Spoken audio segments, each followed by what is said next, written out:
नमस्कार. मी पत्रकार विजय पवार. नुसतं राजकारण आपण आज बोलणार आहोत कोल्हापूर महानगरपालिके प्रभाग क्रमांक 69 तपोवन या भागातील माजी नगरसेवक विजयसिंह खाडे पाटील यांच्याशी. आपल्याला माहीत आहे गेली 5 वर्षे कोल्हापूर महानगरपालिकेमध्ये नगरसेवकांचं किंवा लोकप्रतिनिधींचं सभागृह अस्तित्वात नाही. पण नगरसेवक म्हणून लोकांच्या समस्या किंवा अडचणी आणि भागातला विकास यासाठी लोकांना नगरसेवक हा आपला हक्काचा माणूस म्हणून हवा असतो. याच दृष्टिकोनातून आपल्याबरोबर विजयसिंह खाडे पाटील बोलणार आहेत. मी त्यांचं स्वागत करतो. नमस्कार. नमस्कार सर. नमस्कार. आपण नगरसेवक म्हणून निवडून आला, आपली एक टर्म झाली. आपलं समाजकारण त्यानंतर नगरसेवक म्हणून आपली कारकीर्द कशी सुरुवात झाली? 98ला 10वी झालो. 10वी नंतर 11वी करत असताना अखिल भारतीय विद्यार्थी परिषद ही राष्ट्रीय स्वयंसेवक संघाच्या एका आयामाशी मी जोडलं गेलो आणि त्याबरोबर माझं समाजकार्य चालू झालं. योगायोगानं 2005 ते 8 मी मेडिकल रिप्रेझेंटेटिव्ह म्हणून काम केलं आणि त्यानंतर योगायोगानं दादांच्या आमदारकीची निवडणूक लागली, म्हणजे पदवीधर विधान परिषदेची निवडणूक लागली आणि त्यात त्यांचा सुव्यवसायक म्हणून काम करण्याची मला संधी मिळाली आणि तिथून पुढे मग 2010ला भारतीय जनता पार्टीत विविध पदांवर मी काम केलं आणि 2010 ते 15 मध्ये मी भारतीय जनता पार्टीच्या मंगळवार पेठचा मी सरचिटणीस म्हणून काम केलं आणि त्याच्यानंतर मग 15ला निवडणुकीसाठी संधी मिळाली. आपण ज्या वेळेला नगरसेवक म्हणून निवडून आला, भाजपमधनं आपल्याला संधी मिळाली. त्याच वेळेला भाजपला नगरसेवक म्हणून महापालिकेत बऱ्यापैकी संख्याबळ मिळालं होतं. त्या ह्याच्यानं आपल्याला कसा काम करता आलं? 2015ची निवडणूक ही अत्यंत चुरशीनं झाली होती. तत्कालीन पालकमंत्री माननीय नामदार चंद्रकांत दादा त्यावेळी ह्या निवडणुकीचं नेतृत्व करत होते. पण तसा आमचा अनुभव तसा आमचा सर्वांचाच कमी होता आणि दादा एकटेच खिंड लढवत होते. सोबतीला आमदार अमोल माडगे होतेच, पण काही थोडक्या मतांनी पराभव झालेल्या अशा 10-12 सीट्स होत्या. त्यामुळं आम्हाला महापौर पदापासून वंचित राहावं लागलं आणि ते वंचित राहिल्यामुळं कोल्हापूरचा विकास जसा पालकमंत्र्यांना हवा होता, चंद्रकांतांना हवा होता, तसा करायला मर्यादा आल्या. पण आपण महापालिकेत प्रभागाचं प्रतिनिधित्व करत असताना एक विकासाची कामं किंवा नागरिकांच्या समस्या सोडवण्याबाबतच कशी आपण प्रक्रिया राबवली? 2015ला ज्यावेळेला निवडून आलो त्यावेळी माझ्या पूर्वीचे 2010 ते 15 या कालावधीत भारतीय जनता पार्टीचेच नगरसेवक असल्यामुळे त्यांनी केलेला पाया होता आणि त्याच्यावर मला फक्त कळस रचायचा होता. त्या दृष्टिकोनातून आमची वाटचाल चालू झाली. 2014 रोजी आमच्या प्रभागाचा स्वच्छतामध्ये प्रथम क्रमांक मिळाला होता आणि तेच पुढे मला कंटिन्यू करायचं होतं. आम्ही पहिल्या दिवाळीला नगरसेवक झाल्यानंतर पहिल्या दिवाळीला प्रभाग स्वच्छता ठेवण्यासाठी आम्ही अवनी संस्थेबरोबर एक टाईप केलं आणि प्रभागात स्वच्छता मोहीम हाती घेतली आणि त्याच्यानंतर 1 वर्षाने आम्ही प्रभागातील संपूर्ण कचरा कोंडाळे मुक्त प्रभाग हा कोल्हापूर शहरातला प्रभागात माझा नोंदवला गेला असेल. कारण आम्ही अवनी सोबत 8 कर्मचारी त्यांचे आम्ही घेऊन प्रभागात स्वच्छता मोहीम राबवली, स्वच्छता अभियान राबवून प्रभागातून कोंडाळे मुक्त प्रभाग आम्ही केले. त्याचबरोबर प्रभागातील मूलभूत गरजा ओळखून त्या पहिला सोडवण्याचा प्रयत्न केला. माझ्या भागात दलित वस्ती आहे, सुधाकर जोशी नगर नावाची एक बांधकाम कामगाराशी निगडीत लोकांची वस्ती आहे, ती वस्ती आहे. परत उच्चवर्गीय पण आमच्या प्रभागात वस्ती आहेत. प्रथमतः त्यांच्या मूलभूत गरजा काय आहेत हे ओळखून त्याला प्राधान्य दिलं. आमच्याकडे उपनगर असल्यामुळं पहिल्यांदाच अमृत योजनेतनं आमदार अमोल माडकांनी अमृत योजनेतनं ड्रेनेज लाईन टाकण्याचं सुरुवात केली होती. ते माझ्या प्रभागापासूनच सुरुवात झाली होती. अशा टप्प्याटप्प्यानं आम्ही काम करत गेलो आणि एकूण 5 कोटीच्या वरती मला निधी आणण्यासाठी मदत मिळाली. आमदार अमोल माडिक पण आणि त्याचे पालकमंत्री चंद्रकांत दादा यांची पण मला मदत मिळाली. त्यामुळे 5 कोटीहून अधिक कामं मी करू शकलो प्रभागात. प्रामुख्यानं तुमच्या पहिल्या समस्या प्रभागातल्या काय होत्या आणि त्यानंतर सोडवल्या आणि त्यामुळे एक प्रभागाला एक चांगलं स्वरूप आलं, अशा साधारण कुठल्या योजना झाल्या? तसं बघायला तर नाव घेण्यासारखं म्हणजे आत्ता मगाशी म्हटल्याप्रमाणे मी अवनीबरोबर आम्ही स्वच्छताचा एक कुठल्याही प्रभागात स्वच्छताचा हा प्रश्न असतो, तो केला. परत त्याच्यानंतर LED नवीन आले होते, पथदिवे होते. त्या पथदिव्यांना पहिल्यांदाच LED स्वरूपात आले होते. ते पिवळे हॅलोजन पांढरे हॅलोजन आम्ही बदलून LED दिवे बसवायला चालू केले. मी स्वतः माझा स्थानिक नगरसेवक म्हणून जो विकास निधी भेटतो त्या विकास निधीतून 7 लाखाचे आम्ही LED घेतले आणि संपूर्ण प्रभागातील दिवे हे LED केले. त्यामुळे विजेचं कंझम्पशन कमी करण्यासाठी एक प्रयत्न केला. माझ्या भागात एक राजेश छत्रपती संभाजी विद्यालय म्हणून महापालिकेची प्राथमिक शिक्षण समितीची एक शाळा आहे. ती शाळा 1ली ते 2री असे आणि 3री 4थी अशी 4 वर्गांची, पण खोल्या मात्र 2च अशी शाळा होती. त्या शाळेला आम्ही त्या शाळेसाठी निधी आणण्यासाठी प्रयत्न केला, पण एकदा शाळेला सर्व शिक्षण अभियानमधून निधी मिळाल्यानंतर परत त्या शाळेचा टर्म दुसऱ्या शाळा झाल्यानंतर येत होता. असं आपल्या कोल्हापूर महानगरपालिकेच्या 66 शाळा होत्या, 67 शाळा. त्या 67 शाळेनंतर परत माझा नंबर येणार होता. त्यामुळे आम्ही एक वीट शाळेसाठी म्हणून उपक्रम प्रभागात राबवला. त्या प्रभागातून आम्ही सगळ्या लोकांना 11 मेला माझा वाढदिवस असतो, त्या वाढदिवस आम्ही एक वीट शाळेसाठी म्हणून राबवला आणि ह्या माध्यमातून आम्ही निधी संकलन केलं. कोणी साहित्य स्वरूपात दिलं, खडी, वाळू, सिमेंट, सळी ह्या स्वरूपात मदत दिली. एकाच दिवशी 1,40,000 पर्यंत आम्ही साहित्य गोळा केलं आणि त्या माध्यमातून तो वर्षभर उपक्रम चालू ठेवला आणि आता त्याच्यात 2 खोल्या वर्गखोल्या बांधून तयार आहेत. सुसज्ज अशी इमारत तयार आहे.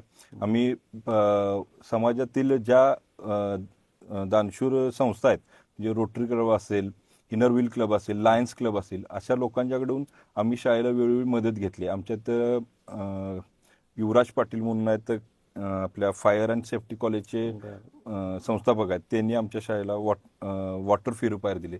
असे बरेच उपक्रम त्या शाळेसाठी म्हणून आम्ही राबवलो. ते एक झालं. त्याच्यानंतर ज्येष्ठ नागरिकांच्यासाठी विरंगुळा केंद्र, संभाजीनगर बस स्थानकात आत एक विरंगुळा केंद्र बांधलं आहे. असेच प्रभागातील मोठ्या मोठ्या ज्या कॉलन्या आहेत त्यांचे मोठे ओपन स्पेसेस आहेत, त्या मोठ्या ओपन स्पेसमध्ये हॉल किंवा ओपन शेड असे बांधण्याचं केलं. आम्ही जिथं राहतो नाळे कॉलनीत एक मोठी बाग आहे, त्या बागेमध्ये एक विरंगुळा केंद्र तिथं केला होता. महिलांच्यासाठी ओपन जिम तिथं केलेली आहे. अशा बऱ्याच प्रकारची कामगिरी केलेली आहे 5 वर्षात. आपलं नगरसेवक पद असेल, सामाजिक कार्य असेल, त्याचा पाया भाजप हा पक्षच आहे, बरोबर, म्हणजे दिसून येते. तर ह्या पक्षाच्या मार्फत पक्षाची शिस्त किंवा पक्षाचं जे धोरण आहे त्या माध्यमातून काम करत असताना आपण काय एक दृष्टी ठेवली ती? पार्टी विथ डिफरन्स म्हणून भारतीय जनता पार्टीकडे नेहमी बघितलं जातं. महापालिकेचा आर्थिक स्थिती सुधारण्यासाठी जे जे काही करायचं लागतं त्यासाठी आम्ही प्रयत्न केलो. मी ज्यावेळेला माझी पहिली निवड झाली त्यावेळेला मी पहिल्यांदा KMTवर माझी निवड, कोल्हापूर महानगरपालिका परिवहन विभागावर माझी निवड झाली. त्यामध्ये आम्ही कोल्हापूर महानगरपालिकेच्या वतीनं जे KMT चालू होतात त्या KMTच्या आर्थिक स्थिती सुधारण्यासाठी आम्ही वेगवेगळे उपाययोजना केली होती. जसं ग्रामीण भागात बसेसच्या फेऱ्या वाढवल्या होत्या, शहरातल्या बसेसमधले जे टायमिंग आहे त्याच्यासाठी सुधारण्यासाठी प्रयत्न केले होते.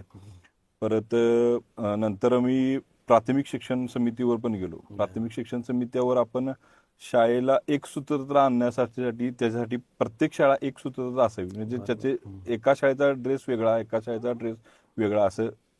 काँग्रेसचे एक नगरसेवक आमचे सभापती होते, त्या सभापतीने एक कल्पना आणली होती की प्रत्येक शाळेला एक ड्रेस एकसारखा असावा, ह्याच्यासाठी आम्ही प्रयत्न केलो. असंच नंतर मी कोल्हापूर महानगरपालिका स्थायी समितीच्या बॉडीवर पण मी सदस्य म्हणून होतो. तर ज्या ज्यावेळी महापालिकेचं हित जास्त आहे जिथं आहे त्यासाठी आम्ही प्रयत्न करतो. आपण महापालिकेत नगरसेवक म्हणून काम केलं, काही निर्णय प्रक्रियेत सुद्धा आपला भाग होता. त्यामध्ये मग तुम्ही स्थायी समिती असेल, KMT असेल किंवा शिक्षण समिती असेल या माध्यमातून आपण सदस्य पदावर असल्यामुळे आपल्याला एक निर्णय प्रक्रियेतला एक भाग होता आलं. त्याचा आपण प्रत्यक्ष तुमच्या भागासाठी किंवा एक नवीन काहीतरी आता करण्यासाठी म्हणून काही प्रयोग केले का किंवा काही सुचवलं का? जसं मी म्हटलं त्याप्रमाणे KMTला ज्यावेळेला मी सदस्य होतो त्यावेळेला आम्ही KMTची आर्थिक परिस्थिती फारच खालावली होती. त्याच्यातील मग वेळापत्रकाप्रमाणे बसेस जाणार ह्याच्याकडे लक्ष दिलं होतं आम्ही. मग बसमधले 2 बसमधले अंतर किमान 15 मिनिटाचं असावं, म्हणजे प्रत्येक बस स्टॉपवर जाऊन प्रवासी घेतली जातील ह्याच्याकडे लक्ष देण्याचं काम केलं. वडाप कोल्हापूर शहरामध्ये आत येऊपर्यंत त्यांना वडाप चालू होतं. ते वडाप बंद करण्यासाठी आम्ही RTOची मदत घेऊन कोल्हापूर शहरातलं वडाप बंद केलं. तसंच KMTला ज्या बसेसना टायरी लागणार होत्या, एक वेळ आम्ही पूर्ण भारतीय जनता पार्टी, ताराने आघाडी आणि मित्रपक्षाच्या सर्व नगरसेवकांनी एक महिन्याचं मानधन देऊन आम्ही त्या टायरी खरेदीसाठी आम्ही प्रयत्न केला होता आणि त्यातून KMTला एक हातभार लावण्याचा प्रयत्न आम्ही कोल्हापूर महानगरपालिकेचे नगरसेवक म्हणून केलो. तसंच शिक्षण समितीत म्हटलं मगाप्रमाणे की इतर शाळा जसं आत्ता इंग्लिश मिडियमकडे आपल्या शाळेंचा ओढा चालू, पालकांचा ओढा चालू आहे. आपला मुलगा चांगल्या इंग्लिश मिडियमला शिकवा किंवा कॉन्व्हेंट स्कूलला जावं असं सगळ्यांना वाटतं. पण आता आम्ही ही शाळा, महापालिकेच्या ज्या शाळा सेमी इंग्रजीकडे घेऊन चालू. मी माझ्या प्रभागातील शाळा राजे संभाजी विद्यालय सेमी इंग्रजी केली. 5वीला स्कॉलरशिप आहे. आता 5वीचा वर्ग वाढीसाठी आम्ही प्रयत्न करतो. 5वीचा वर्ग आम्हाला मिळवला. याप्रमाणे स्थायी समितीला असताना विशेष म्हणजे जे प्रकल्प चालू आहेत त्याच्या प्रकल्पाला DPR बनवतानाच ते कमीत कमी कॉस्टमध्ये कसे बसले जातील ह्याच्याकडे आम्ही लक्ष देत होतो. आता 5 वर्ष आपण नगरसेवक म्हणून काम केलं, तिथं तर आपला अधिकार होता. पण त्यानंतर प्रशासक राज झालं, त्यामुळं निर्णय प्रक्रियेतले आपला सहभाग कमी झाला. तरीसुद्धा आपल्याकडं लोकांच्या अपेक्षा मात्र थांबल्या नाहीत. लोक भेटत राहिली, समस्या मांडत राहिली आणि विकासाची कामं त्यासाठी अपेक्षा करत राहिली. त्यानंतरचा हा जो काळ गेला, अजूनही निवडणुका लागलेल्या नाहीत, आता प्रक्रिया सुरू आहे. पण हा जो काळ आता सध्या सुरू आहे, लोकांना तर आपला प्रतिनिधी पाहिजे, बरोबर, कामं व्हायला पाहिजेत, पण जायचं कोणाकडे हा प्रश्न आहे. हा आपल्याला अनुभव कसा आला आणि आपण त्याला कसं फेस करता? 2020ला तशी आमची टर्म संपली. बरोबर. टर्म संपल्यानंतर त्यावेळी महापुराची परिस्थिती होती.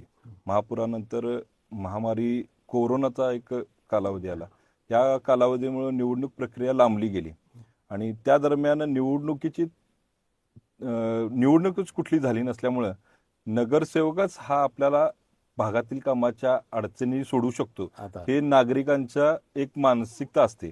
आणि महानगरपालिकेच्या कुठल्याही अधिकाऱ्यांशी ओळख नसते, त्यांचे फोन नंबर्स नसतात.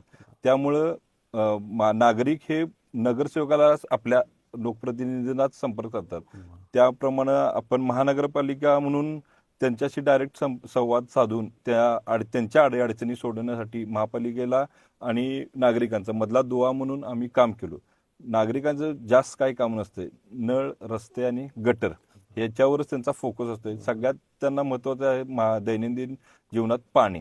या पाण्याच्या समस्येसाठीच नगरसेवक म्हणजे त्यांना आपला हक्काचा वाटतोय, कारण अधिकाऱ्यांचे कुठले नंबर नसतात, त्यांच्यापर्यंत जाईपर्यंत त्यांना तेवढा वेळ नसतो. त्यामुळे नगरसेवक हा त्यांना मदतीचाच राहिलेला आहे. आणि सगळ्यात महत्वाचं काय आहे, ह्या 5 वर्षात कुठलीच निवडणूक म्हणजे नगरसेवक म्हणून कुठली निवडणूक न झाल्यामुळे आम्ही अजून नगरसेवकच आहोत ह्या आणि ती आमची जबाबदारी आहे. ह्या यानंच आम्ही वावरत आलो आणि नागरिकांच्या समस्या सोडवल्या. आता आपण नगरसेवक नसताना काम करत राहिला, लोकसंपर्क राहिला, पक्षाचं काम, आता आपलं पक्ष पातळीवर आपलं काम सध्या काय सुरू आहे? आता 2022ला माझी भारतीय जनता पार्टीच्या युवा मोर्चाच्या जिल्हाध्यक्षपदी निवड झाली होती. ती करत असताना जिल्ह्यातील, आता तसं पार्टीचं काम म्हणून जिल्ह्यातील शहरातील आपल्या युवकांचं संघटन बांधून त्यांचे प्रश्न काय आहेत ते जाणून घेऊन त्यांचे प्रश्न सोडवण्यासाठी प्रयत्न आम्ही केले होते. माझ्याकडे 2023 पर्यंत ती 24 पर्यंत माझ्याकडे जबाबदारी होती. त्या माध्यमातून आम्ही शाखा बांधायचं काम केलं, युवकांची शाखा बांधण्याचं काम केलं आणि त्यातून विविध स्पर्धा घेत गेलो आम्ही. जसं महाविद्यालयीन तरुणांच्यासाठी स्पर्धा परीक्षांच्या तयारीसाठी आम्ही ऑनलाईन क्लासेस घेतले होते. परत गणेशोत्सवाच्या दरम्यान गणेशोत्सव देखावाची स्पर्धा बांधत गेलो. परत त्याच्यानंतर आम्ही क्रीडा स्पर्धा आयोजित केल्या होत्या. मुख्यमंत्री स्पर्धा होत्या, परत खासदारांच्या नावानं स्पर्धा आल्या होत्या, तसंच PM साहेबांच्या नावाने पण स्पर्धा झाल्या होत्या. असं करत करत भारतीय जनता पार्टीचं संघटन बांधण्याचं पण काम आम्ही केलं होतं. आपण नगरसेवक आहात, पण केंद्रात आणि राज्यात भाजपची सत्ता आहे. बरोबर. तर ह्या सत्तेचा उपयोग करून आपल्या भागासाठी किंवा आपल्या शहरासाठी काहीतरी करावं किंवा काहीतरी एक प्रोजेक्ट यावा किंवा एखादं कुठलं तरी एक अशी या योजना यावी, असं काही तुमच्या डोक्यात आहे का? आत्ता 2019ला आमच्या दुर्दैवानं भारतीय जनता पार्टीची सत्ता गेली. नाहीतर बरीच कामं करायची होती. जसं की आता आपल्याला संभाजीनगरहून कळंब्याकडून येणारा रस्ता युनिव्हर्सिटीकडे जातो, त्या रस्त्यावर फ्लायओव्हर बांधण्याची आमची मानसिकता होती. त्यावेळेलाचे तत्कालीन आमदार अमल माडिक साहेब यांच्याकडे आम्ही पाठपुरावा केला होता आणि आता पण त्यांचा पाठपुरावा चालूच आहे आणि त्यांनी ती मागणी उचलून धरून आता विधान सभेत त्यांनी मांडले होते. आणि आता नवीन येणाऱ्या ह्याच्यात उड्डाण पूल होतोय. तसंच माझ्या प्रभागातील सुधाकर जोशी नगर ही मागासवर्गीय वस्ती आहे, ती घोषित झोपडपट्टी आहे आणि त्या झोपडपट्टीचा विकास करण्याचं आम्ही पंतप्रधान आवास योजनेमधनं तिथं 350हून अधिक कुटुंब आहेत, त्या कुटुंबांना सर्वांना त्यांच्या हक्काचं घर मिळवून देण्यासाठी आम्ही प्रयत्न करतोय. माझ्या प्रभागात 1 एकरहून अधिक जागा असलेली एक बगीचा आहे. त्या बगीचाला न्यू कॉलेज, कोल्हापुरातील नामांकित आर्किटेक्चर कॉलेज आहे, न्यू आर्किटेक्चर कॉलेज, त्या महाविद्यालयातील फायनल इयरच्या विद्यार्थ्यांकडून आम्ही त्या बागेसाठी एक चांगलं ड्रॉइंग तयार करून घेतले. त्यासाठी आम्हाला त्या कॉलेजच्या प्राध्यापिका डॉक्टर वंदना पुसाळकर यांची मदत झाली आणि त्या पुसाळकर मॅडमनी आम्हाला चांगली मदत केली आणि त्याचा आम्ही एक कोल्हापुरात अशी बाग कुठंच नाही आहे, अशी बाग आपण तयार करतोय.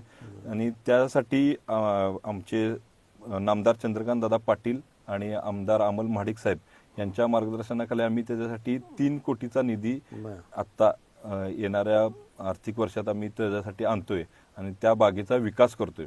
या बागेमध्ये लहान मुलांपासून ज्येष्ठांपर्यंत अशा सगळ्यांचाच विचार केलेला आहे, युवकांच्यासाठी विचार केलेला आहे. भागातील महिला बचत गटांसाठी तिथं खाऊचे स्टॉल आहेत. परत तिथं येणारा ज्येष्ठ नागरिक आहेत त्यांना विरंगुळा केंद्र केलेलं आहे. ओपन थिएटर त्यात असणार आहे. परत आपल्याला त्या बागेचा म्हणजे खर्च जो आहे, म्हणजे जे त्या मेंटेनन्सचा खर्च आहे तिथल्या तिथंच भागावा म्हणून तिथं काही खाऊचे स्टॉल्स पण ठेवलेले आहेत आणि ते तिथल्याच कॉलनीतल्या महिला बचत गटांना देऊन त्यातून येणाऱ्या उत्पन्नातून त्यांचं पण आर्थिक स्थैर्य राहील आणि आपल्या जो काही तिथला मेंटेनन्स आहे त्याच्यासाठी खर्चासाठी पण आपल्याला कॉन्ट्रीब्युशन घेता येईल. असंच तिथं एक छोटी नर्सरी पण आम्ही करतोय. लहान मुलांच्यासाठी सायन्स गार्डन तिथं डेव्हलप करतोय आणि त्या नाळे कॉलनी आणि त्या संपूर्ण परिसरात जे ज्येष्ठ आणि श्रेष्ठ अशी कार्य ज्यांच्याकडून झाले, जसं की VR पाटील म्हणून आपल्या शिवाजी युनिव्हर्सिटीचे शिवाजी विद्यापीठाचे आपले मुख्य रजिस्ट्रार होते पहिले. त्याच्यानंतर कनबरकर म्हणून कुलगुरू होते त्यांचं. तसंच DB पाटील सर, शामराव खाडे, तसंच आपले चित्रतपस्वी भालजी पेंढारकरांचं तिथं वास्तव्य होतं. आमचे जे नाळे कॉलनी म्हणून होते ते नाळे असे त्यांची माहिती देणारं त्यांनी केलेलं कार्य, या कोल्हापूरसाठी त्यांचं योगदान तिथं दर्शवणारी एक चित्र म्हणजे एक स्कल्पचर त्यांचं आम्ही तिथं करतोय. तसंच पंचमहाभूत आहेत त्याप्रमाणे पंचमहाभूतांचं एक तिथं गार्डन करतोय आणि तिथंच असलेलं साई मंदिर आहे ते साई मंदिरची डेव्हलपमेंट पण करतोय. असं एक मोठं एक कोल्हापुरात अशी म्हणजे नावाजली जाईल अशी एक बाग आम्ही तिथं डेव्हलप करतोय. हे होते विजयसिंह खाडे पाटील, ज्यांनी नगरसेवक म्हणून काम केलं आणि त्यानंतर प्रशासकीय काळात सुद्धा एक समाजसेवक, एक चांगला कार्यकर्ता म्हणून लोकांच्या समस्या सोडवण्याचा प्रयत्न केला. त्यांना आपण या भविष्यातील त्यांच्या कारकिर्दीला शुभेच्छा देऊया आणि थांबूया. नमस्कार. नमस्कार.